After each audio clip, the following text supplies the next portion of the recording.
யானையும் எலிகளும்.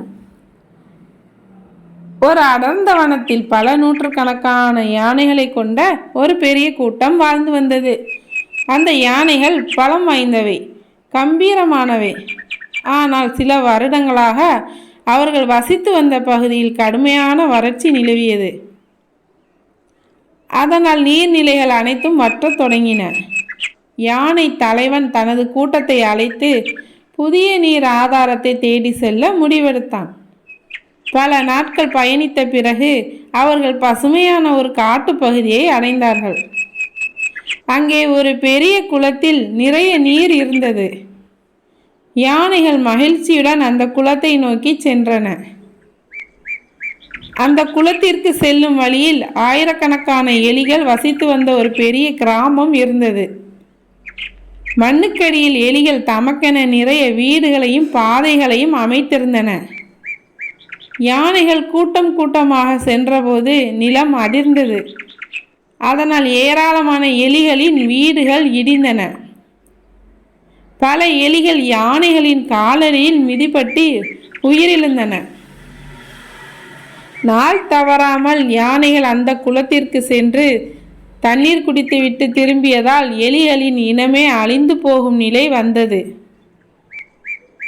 இதை கண்டு வேதனைப்பட்ட எலிகளின் தலைவன் மிகுந்த பயத்துடனும் தயக்கத்துடனும் யானை தலைவனை சந்திக்க முடிவெடுத்தது. யானை தலைவன் மற்ற யானைகளுடன் பேசிக்கொண்டிருந்த போது எலி தலைவன் தைரியத்துடன் அதன் அருகில் வந்து தன் சிறிய குரலில், ஐயா, யானைகளின் அரசே, எங்களை காப்பாற்றுங்கள். நாங்கள் பல நாட்களாக இந்த இடத்தில் வசித்து வருகிறோம். உங்கள் கூட்டத்தினர் தினமும் தண்ணீர் குடிக்க செல்லும் போது எங்கள் கிராமத்தின் வழியாக செல்வதால் எங்கள் இனமே அழிந்து போகிறது. பல எலிகள் தினமும் மிதிப்பட்டு இறக்கின்றன. தயவு செய்து எங்கள் கிராமத்தின் வழியாக செல்வதை நிறுத்திவிடுங்கள், வேறு வழியை தேர்ந்தெடுங்கள் என்று எலி தலைவன் யானை தலைவனிடம் கூறினான். இதை கேட்டு யானை தலைவன் முதலில் சிரித்தான். ஒரு சிறிய எலி தங்களை போன்ற பிரம்மாண்டமான உயிரினத்திடம் உதவி கேட்பதா என்று பெருமிதத்துடன் நினைத்தது. பிறகு யானை தலைவன் சிரிப்பை அடக்கி கொண்டு எலிகளின் பரிதாப நிலையை புரிந்து கொண்டது. நண்பனே, நீ சொல்வது சரிதான். நாங்கள் கவனக்குறைவாக இருந்தோம். உங்கள் சிறிய உயிர்களுக்கு நாங்கள் இவ்வளவு தீங்கு விளைவித்திருக்கிறோம் என்பது இப்பதான் புரிகிறது. இன்று முதல் நாங்கள் வேறு ஒரு பாதையை தேர்ந்தெடுத்து கொள்கிறோம். உங்கள் இனத்திற்கு எங்களால் எந்த தொந்தரவும் இருக்காது. ஆனால் நீங்கள் எங்களை போன்ற வலிமையானவர்களுக்கு எப்படி உதவுவீர்கள் என்று சொன்னீர்களே என்று யானை தலைவன் கூறினான். உடனே எலி தலைவன் பணியுடன் சொன்னான், ஐயா, நாங்கள் சிறியவர்களாக இருக்கலாம், ஆனால் நாங்கள் பல நூற்றுக்கணக்கானோர் இருக்கிறோம். எங்களின் சிறிய பற்களால் என்ன வேண்டுமானாலும் செய்யலாம். காலம் வரும்போது உங்களுக்கு ஒரு உதவி செய்ய எங்களால் முடிந்ததை செய்வோம். அதை நீங்கள் பார்ப்பீர்கள் என்று கூறி எலிகளின் தலைவன் திரும்பி சென்றது. யானை தலைவன் எலியின் பேச்சில் இருந்த நம்பிக்கையை கண்டு மனம் மகிழ்ந்து அங்கிருந்த மற்ற யானைகளுக்கு எச்சரிக்கை விடுத்தது. அன்றிலிருந்து யானைகள் தங்கள் பாதையை மாற்றிக்கொண்டு எலிகளின் கிராமத்திற்கு எந்த தீங்கும் விளைவிக்காமல் குளத்திற்கு சென்று திரும்பின. எலிகள் மகிழ்ச்சியுடன் நிம்மதியாக வாழ்ந்தன. சில நாட்களுக்கு பிறகு பக்கத்து நாட்டிலிருந்து வந்த வேட்டைக்காரர்கள் அந்த காட்டிற்குள் நுழைந்தனர். யானைகளை பிடித்து செல்ல எண்ணி அவர்கள் மறைவான இடங்களில் பெரிய வலிமையான கயிர்களை கொண்ட வலைகளை அமைத்தார்கள்.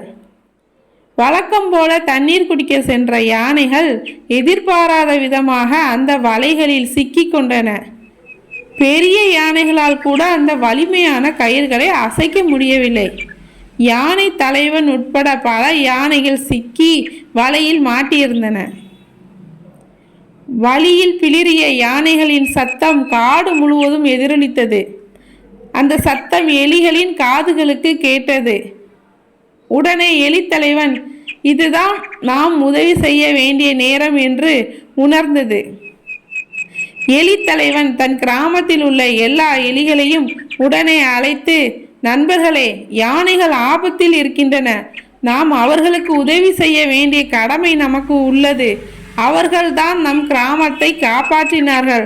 வாருங்கள், ஓடிப்போய் அவர்களுக்கு உதவுவோம் என்று கூறியது. எல்லா எலிகளும் ஓடி வந்து வலையில் சிக்கியிருந்த யானைகளை பார்த்தன. எலி தலைவனின் கட்டளைப்படி நூற்றுக்கணக்கான எலிகள் ஒரே நேரத்தில் கூடி வலையின் கயிறுகளை கடிக்கத் தொடங்கின. சிறிய பற்கள் தான் என்றாலும் பல நூறு எலிகள் ஒன்று சேர்ந்து கடித்ததால் வலிமையான கயிர்கள் கூட கொஞ்சம் கொஞ்சமாக அறுபடத் தொடங்கின. நீண்ட நேரம் உழைத்த பிறகு எல்லா கயிர்களும் அறுந்து போக யானைகள் வலைகளில் இருந்து விடுவிக்கப்பட்டன. சிக்கலில் இருந்து விடுபட்ட யானைகள் எலிகளை பார்த்து மிகுந்த மகிழ்ச்சியுடனும் நன்றியுடனும் கத்தின. யானை தலைவன் எலி தலைவனை பார்த்து, நண்பனே, உனக்கு என் நன்றி. நீ சொன்னதை நிறைவேற்றினாய். சிறியவர்களாக இருந்தாலும் நீங்கள் பெரிய உதவி செய்தீர்கள். உங்களின் நட்பையும் உதவியையும் ஒருபோதும் மறக்க மாட்டோம் என்று நெகிழ்ச்சியுடன் சொன்னது. அதன் பிறகு யானைகளும் எலிகளும் அந்த வனத்தில் நல்ல நண்பர்களாக ஒருவருக்கொருவர் உதவியாக வாழ்ந்தன. குழந்தைகளை, இந்த கதையில் இருந்து நாம் என்ன கற்றுக்கொண்டோம்? எவரையும் சிறியவர் என்று நினைத்து இகழக்கூடாது. வலிமை என்பது உருவத்தில் மட்டுமல்ல, மனதில் உள்ள துணிச்சலிலும் ஒற்றுமையிலும் தான் உள்ளது. நல்ல மனமும் நட்பும் எப்போதும் உதவும். இந்த அழகான கதை உங்களுக்கு பிடித்திருந்தா லைக் பண்ணுங்க. இது போன்ற சுவாரஸ்யமான கதைகள் நீங்கள் திரும்ப பார்க்கணுன்னா நம்ம சேனலை சப்ஸ்கிரைப் பண்ணுங்கள்.